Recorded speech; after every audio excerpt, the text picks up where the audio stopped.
itu merupakan makom ijabah. Apabila kita menempelkan badan kita ke multazam, lalu kita menangis di situ, maka insya Allah apa yang kita keluhkan di situ diijabah oleh Allah Subhanahu Wa Taala.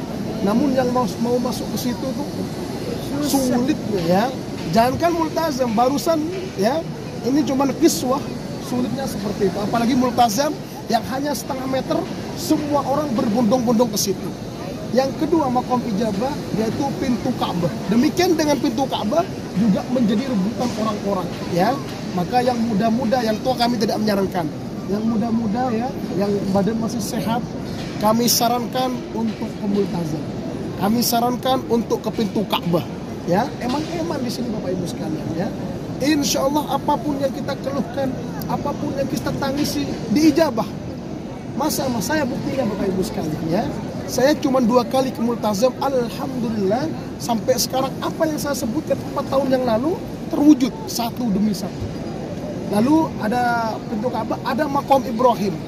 Makom Ibrahim adalah artinya bekas telapak kaki Nabiullah Ibrahim ketika membangun Baitullah ya. Jadi Baitullah ini sempat hancur, tinggal pondasinya. Lalu Nabiullah Ibrahim itu diperintahkan oleh Allah untuk meneruskan bangunan Ka'bah. Maka bilang Nabiullah Ibrahim, ya Allah, saya ini disuruh bangun Ka'bah. Namun bagaimana kalau saya ingin meletakkan batu bata di atas ujung sana? Misalnya tidak sampai tangan saya. Maka apa perintah Allah? Untuk menginjak sebuah batu yang ada di sebelah kanannya. Dan batu itu seperti hidrolik. Ya, qadarullah ya. Ini kalau Allah mengizinkan ya, batu itu mengikuti. Tidak perlu disuruh. Hatinya berkeinginan ke kanan, maka dia akan memanjang ke kanan. Maka dia akan manjang ke kiri. Seperti itu. Sehingga batu-batu itu bisa sampai atas sana Bapak Ibu sekalian. Sehingga ketika Nabiullah Ibrahim menginjak batu itu lembut seperti bantal. Sehingga bekas telapak kaki Nabiullah Ibrahim sampai sekarang kita lihat. Dan kita disarankan untuk berdoa di situ. Maka insya Allah Allah ijabah. 3. 4. Hijir Ismail. Mana Hijir Ismail? Ada lengkungan U ya di sebelah sananya ya. Ada lengkungan U, itu adalah Hijir Ismail. Kok disebut Hijir Ismail? Karena ketika itu kurang batu. Yang membawa itu namanya Ismail. Sehingga disebut Hijir ya. Karena itu setengah badan bentuknya ya. Setengah badan maka disebut Hijir Ismail. Karena yang membawa namanya Ismail, yaitu putra daripada Nabiullah Ibrahim. Apa itu? Itu makom ijabah ya. Siti Aisyah pernah bertanya ke Rasulullah, ya Rasulullah, saya ingin sholat di dalam Ka'bah. Di mana kita sholat? Harus di mana kita sholatnya ya Rasulullah? Maka Rasulullah menunjuk Hijir Ismail. Artinya apa? Kalau panjenengan ingin sholat di dalam Ka'bah, maka sholatlah di Hijir Ismail. Makanya yang muda-muda ya, yang masih fresh, tunggu Bu, antri ya. Orang itu kalau mau ke surga, orang itu kalau pengen tercapai harus tirakat ya. Harus soro-soro dulu, harus susah-susah dulu. Ngantri, tungguin aja. Kapan tuh Mas? Jam 9 malam. Jam 10 malam panjenengan ke sini ngantri gitu. Gak apa-apa. Gak berhasil sekarang, coba lagi. Yang penting tidak bentrok dengan kegiatan travel seperti itu. Mumpung di sini panjenengan eman-eman makom ijabah. Lalu ketika sudah di situ 4 ya, ada mihzab. Mihzab apa mihzab? Ada pancuran emas, talang emas ya. Di Hijir Ismail itu ada pancuran emas Pak ya. Itu disebut 2 barokah. Kenapa kok disebut barokah? Karena Baitullah barokah, hujan barokah. Sehingga kalau air mengalir dari situ, kalau kita mendapatkan air itu, insya Allah diyakini air itu bisa mengobati segala penyakit. Namun dihalang-halangi sama sekali ya, seperti itu. Artinya apa? Kalau panjenengan sudah berhasil masuk Hijir Ismail, pastikan panjangan persis ada di bawah mihzab. Maka itu double barokah Bapak Ibu sekalian ya. 5. 6. Sofa dan Marwah. Sehingga kita kalau naik sofa, inna sofa. Sehingga kita memulai sofa doa dulu. Sehingga kita selesai di Marwah kita doa dulu. Itu 7, itu adalah makom ijabah.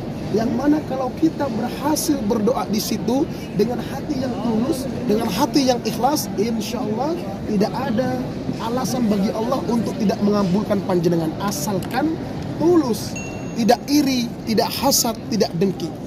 Paham Bapak Ibu sekalian?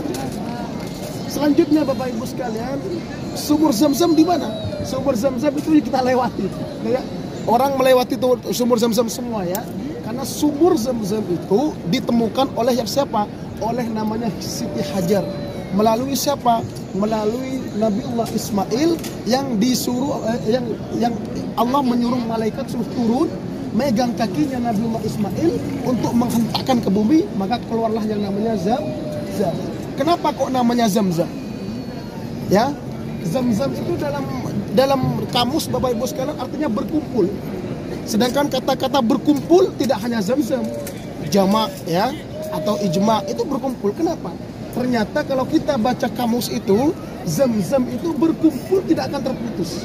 Sedangkan jamak itu berkumpul terputus. Nah, terbukti Zam-Zam meskipun panjenengan semua membawa berliter-liter dari sini ke Indonesia, maka Zam-Zam tidak akan pernah kekeringan. Itu mukhlisin tur, belum lagi travel-travel lainnya. Bayangkan Bapak Ibu sekalian. Jadi berkahnya itu ada seperti itu. Dan Zam-Zam ini merupakan air yang dimana mensucikan bagian dalam Nabiullah Muhammad SAW sebelum Mi'raj. Sehingga Zam-Zam ini adalah air terbaik yang ada di dunia Bapak Ibu sekalian. Ya. Letak persisnya dari Rukun Hajar Aswad itu ya. Dari Rukun Hajar Aswad kira-kira 6-7 meter. Ada kotakan besarnya. Nah, itu sumurnya. Lalu kok bisa ada di sana, Mas? Kok bisa ada di sana? Dialirkan, Pak. Ya, paham ya? Dialirkan. Bukan berarti sumurnya banyak, bukan. Sumurnya satu. Dialirkan. Seperti itu. Paham ya, Pak ya? Lalu Bapak Ibu sekalian, Masjidil Haram. Masjidil Haram yang kita lihat sekarang merupakan masjid yang sudah dilakukan perluasan, ya. Mulai dari raja-raja sampai sekarang coba kita lihat. Sampai sekarang belum selesai, Pak, perluasannya ya. Sampai kapan ya? 2030 master plan, artinya rancangan besarnya yaitu nanti ini ada payung raksasa semua. Sehingga panjenengan tawaf tidak panasan. Yang selanjutnya juga, meskipun kita tawaf di siang hari, insya Allah mermer ini tidak akan panas. Kalau nggak percaya, zuhur panjenengan di sini, ya besok kita di sini ya. Paling kepala kita yang panas, kaki kita tidak panas. Namun kalau panjenengan di mermer luar panas seperti itu ya. Kenapa demikian? Itu bukan bin salabin, bukan. Itu ada ilmunya ya. Karena mermer ini menyerap panas, didatangkan dari daerah Yunani namanya. Satu kotak ini, puluhan juta, ya.